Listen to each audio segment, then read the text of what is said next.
Salut les mecs, donc aujourd'hui on va parler de Bootstrap et Bootstrap dans le framework Angular.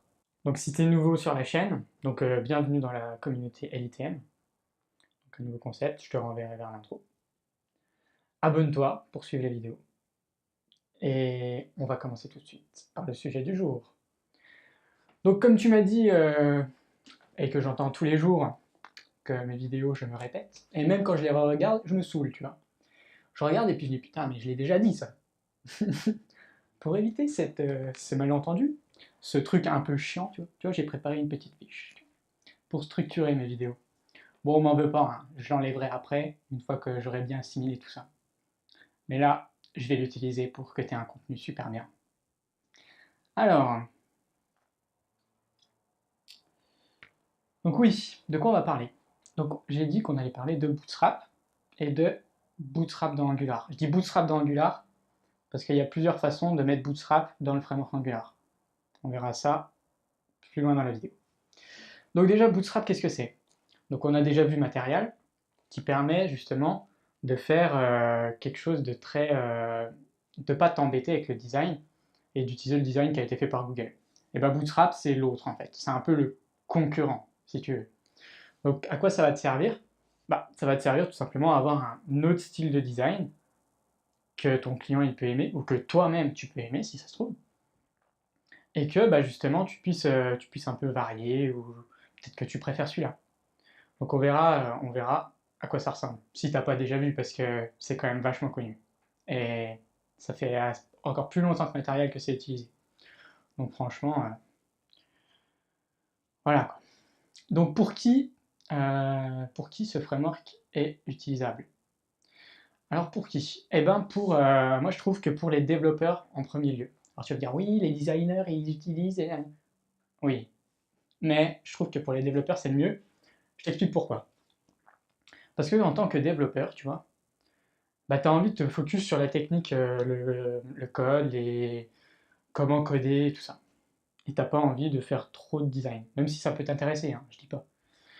Donc qu'est-ce que tu vas faire? Tu vas prendre des frameworks, enfin Bootstrap ou Material, qui te permet justement d'avoir une grosse structure de base que tu veux utiliser.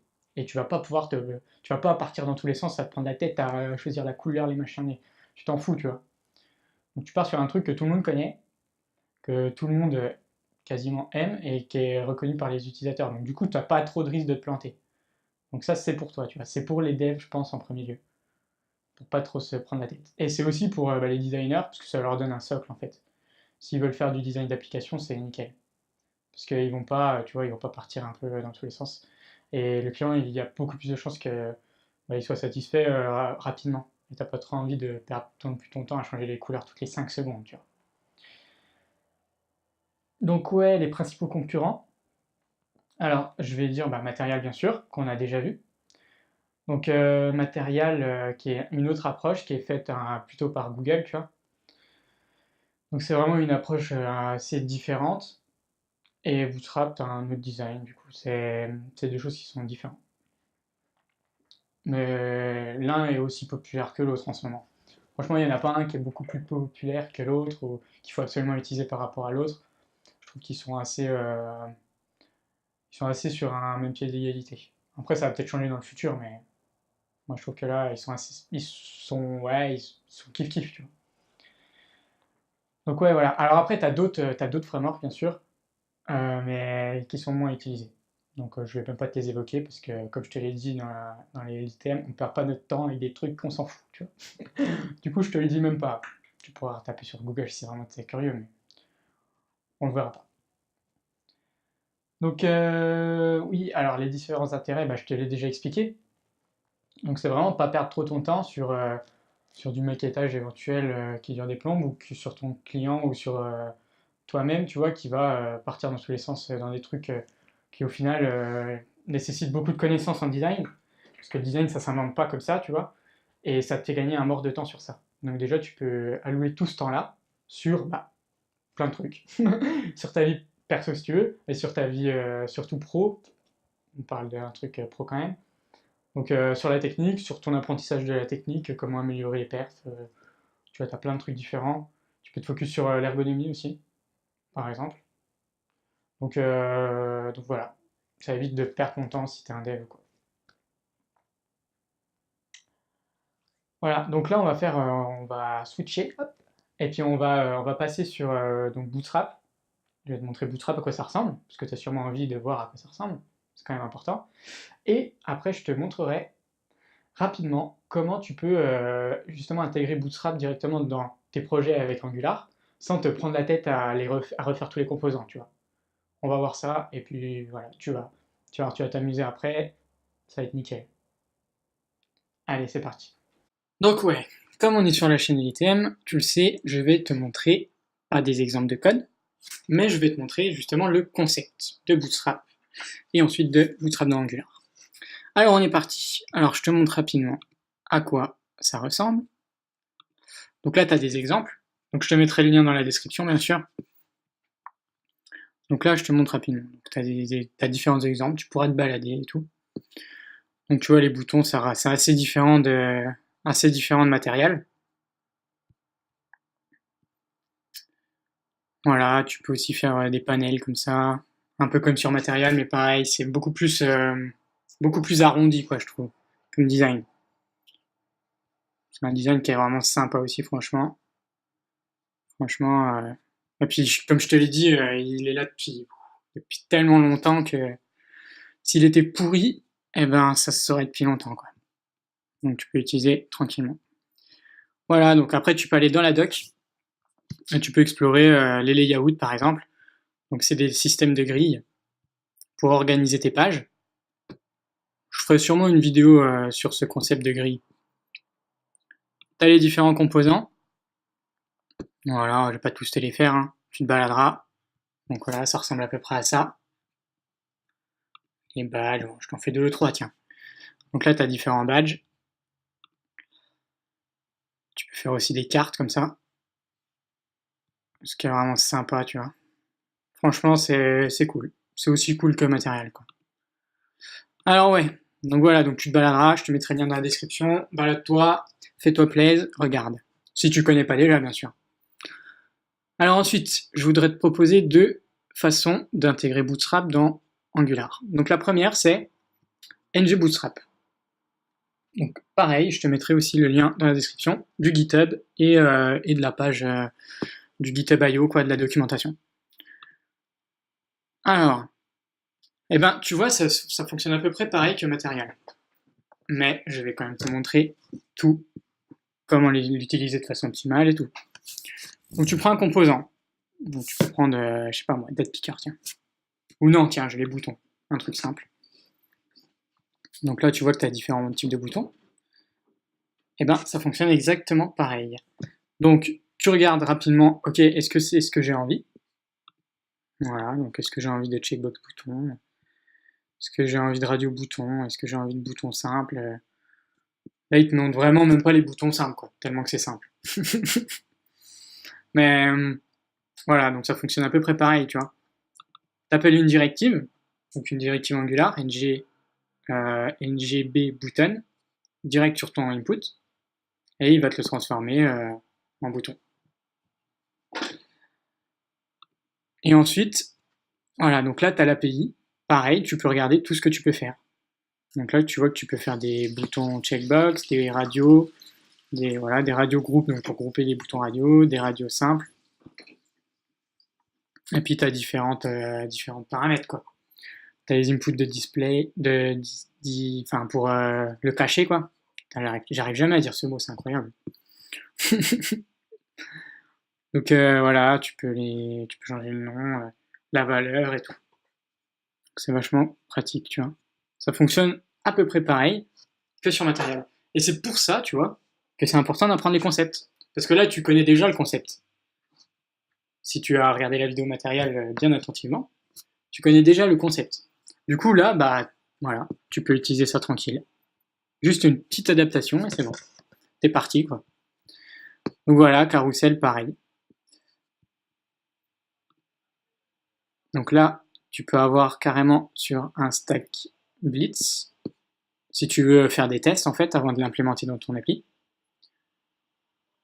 Donc c'est un éditeur online qui te permet justement d'éditer ton exemple, si tu veux faire des tests et tout, avant de, avant de le mettre dans ton application, quoi. Si c'est vraiment le truc qui te correspond et tout. Donc voilà. Ensuite, tu as les date pickers. Je te laisserai regarder de toute façon. Pareil, tu t'amuseras. En plus, je te dis, tu as les stack bits à chaque fois. Donc tu vas là, tu cliques sur le petit machin là, le petit éclair, et puis tu peux t'amuser un peu à tester des trucs, quoi. Tu peux changer, tu vois, tu vas dans l'API, tu regardes vite fait les inputs, tu changes les inputs, tu t'amuses, tu testes, voilà, quoi. Voilà, t'as les tabs, t'as plein de trucs, c'est super pratique. Alors, je te montre juste comment l'implémenter. Donc là, ouais, alors cette version, elle est disponible qu'à partir du 5. Donc si t'as très vieux projet, tu pourras pas. Et c'est qu'avec Bootstrap 4 aussi. Parce qu'il y a Bootstrap 3 et Bootstrap 4, mais maintenant c'est du 4. On se met à jour, quoi. On va pas partir sur des trucs de vieux. donc 5, 6, 6. Donc voilà, normalement tu mets à jour. La transition entre le 5 et le 6, c'est pas compliqué. Donc voilà, t'es bien. Alors, t'installes avec npm. Tu lances ta commande, tu l'installes avec npm tranquille. Ensuite, ici, tu l'importes. Donc à l'aide d'un module, tu importes ngb module dans ton module, ton app module, quoi. Et là, tu peux importer justement les composants que tu as besoin. Donc là, ils vont donner, par exemple, pagination et alerte. Mais si composant, tu importes composant module. Bouton, pardon. Tu importes bouton module. Si tu as besoin d'utiliser les tabs, tu importes tab module. Enfin, tu as compris, quoi. Alors, System.js, alors ça, c'est pareil, c'est une alternative à Webpack. Que moi, j'utilise pas. Parce que Webpack, c'est vachement bien. Donc ça permet de compiler et tout ton projet Angular. Enfin voilà, c'est pas... Voilà, oublie, c'est bon. C'est pas important. Je reviendrai peut-être dessus plus tard dans une autre vidéo, mais bon. Webpack, c'est la vie. Donc là, quelques composants, voilà, il t'explique si tu veux faire un projet international pour gérer les langues et tout. Et voilà. Donc tu vois, c'est vraiment pas compliqué à implémenter, quoi. T'as pas besoin d'implémenter voilà, des JS et tout. Donc c'est pas compliqué. Ok, je te montre la deuxième alternative. Donc tu remarqueras là, ils ont 5800 stars. Et la deuxième alternative, 4200. Donc tu vois, c'est pas non plus totalement différent, quoi. C'est assez similaire. Il n'y en a pas un qui a la traîne par rapport à l'autre. Les deux sont viables. Alors je vais te raconter une anecdote sur ça. Je vais te raconter une anecdote. Alors attends, je vérifie juste que j'ai le temps, parce que j'aimerais bien tenir en 20 minutes pour pas trop te donner plein d'infos, puis après ça dépasse. Donc ouais, donc j'étais là, j'ai fait un projet sur Angular 2, et à la base ça s'appelait NG2 Bootstrap. Donc j'ai utilisé ça pour essayer Bootstrap. Sauf que le 4 est sorti, Angular 4 est sorti. Et là ils ont tout renommé, ils ont renommé NGX Bootstrap. Et là, j'étais carrément bloqué. Parce que j'étais obligé de rework tous les composants en fait. Tous les inputs avaient changé, tous les paramètres avaient changé des composants si tu veux, tous les noms, tout. Mais du coup j'étais un peu bloqué pour passer au 4. Et la transition 2-4 est assez compliquée. Du coup, j'ai un peu la haine contre ça.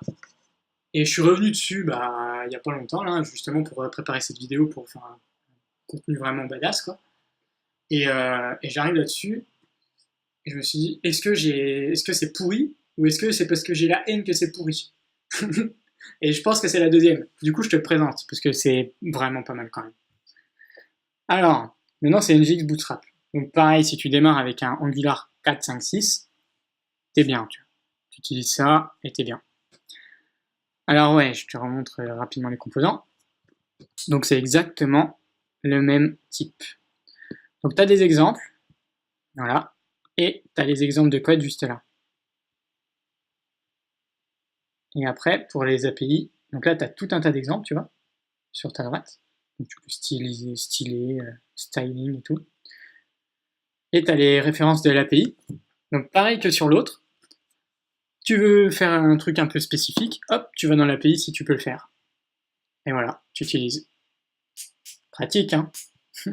Et tu fais ça pour tous les composants. Voilà, il y a les mêmes composants, vu qu'ils se battent sur le framework Bootstrap, tu as à peu près les mêmes composants. Hein. Je ne les ai pas vérifiés un par un, mais c'est quasiment sûr.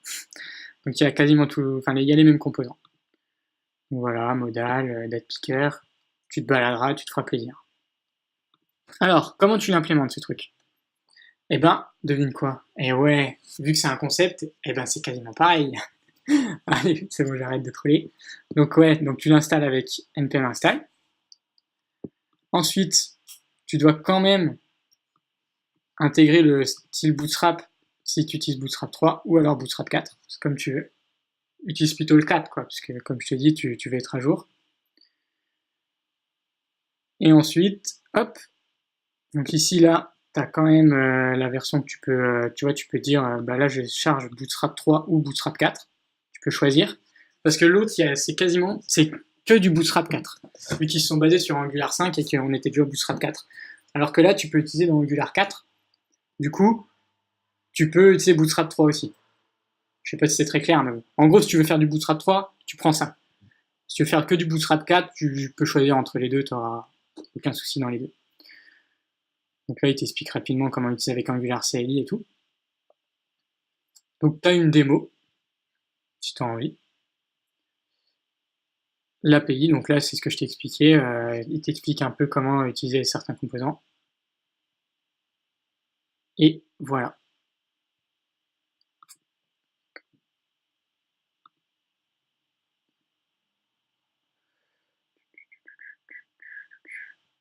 Et du coup, ah oui, j'étais en train de chercher le module. Mais en fait, il n'y en a pas, c'est logique. Parce qu'ils importent en fait directement le style ici. Du coup, tu n'as pas besoin d'utiliser un module. Et là, ici, hop, tu sets justement ton module direct dans ton composant, dans ton app component, tu vois. Du coup, tu n'as pas besoin d'utiliser ça. Voilà, voilà. Donc c'est une approche un petit peu différente, mais bon, une fois que tu as configuré, c'est bon, tu te prends plus la tête, quoi. Enfin, franchement, il n'y a rien d'autre à dire. Il n'y a rien d'autre à dire sur ça. C'est pas très compliqué, hein. Tu suis les étapes, et puis voilà. Et puis ensuite, je t'ai dit, voilà comment utiliser les API qui se ressemblent quasiment toutes. Là, tu peux changer de version aussi si tu vas sur différentes versions. Donc voilà. Donc je te mettrai le lien des descriptions donc, des trois, donc de Bootstrap simple, pour que tu ailles voir un peu si tu connais pas. De Angular NG Bootstrap, donc c'est ça. Première solution. Deuxième solution, donc NGX Bootstrap, qui est pas mal aussi. Hein. Je te dis, ça se voit à peu près. Si tu veux utiliser Bootstrap 3, tu utilises ça, sinon tu utilises l'autre ou celui-là, comme tu as envie. Il n'y a pas vraiment de préférence, quoi. C'est comme tu as envie. Voilà, donc je vous ai à peu près montré le concept. Qu'est-ce que c'est Bootstrap, si vous ne savez pas déjà. Et comment intégrer Bootstrap dans Angular par les deux moyens les plus populaires actuellement et les plus efficaces du coup. Alors, je rappelle vite fait. Donc, le premier, c'est NG Bootstrap, donc c'est uniquement avec Bootstrap 4. Et si vous avez des des projets un peu plus anciens, quoi, donc là, ce sera plutôt vers NGX Bootstrap, qui supporte Bootstrap 3. C'est la différence majeure entre les deux. Il n'y a pas vraiment d'autres différences. Enfin, moi, j'en vois pas. D'ailleurs, si t'en vois, commente. Mais je m'avance et je pense qu'il n'y en a pas d'autres. Si, l'équipe, bien sûr, qui a développé ça, forcément. Bref, donc voilà, c'est juste ce qu'il y a à retenir. Donc, je te remercie d'avoir regardé cette vidéo. Franchement, c'était cool. J'étais super content de la faire. Et en plus, voilà, c'est tout. Donc du coup, ouais, si t'as aimé la vidéo, mets un pouce bleu. N'hésite pas à poser des questions. Vu qu'on voit que les concepts, n'hésite pas à poser des questions spécifiques si tu as envie dans les commentaires et de faire partager à tout le monde. J'y répondrai, parce que je réponds en priorité aux commentaires des vidéos YouTube. Donc partage, like, abonne-toi si t'es pas déjà abonné. Et voilà, et je te dis à la prochaine vidéo. Allez, salut!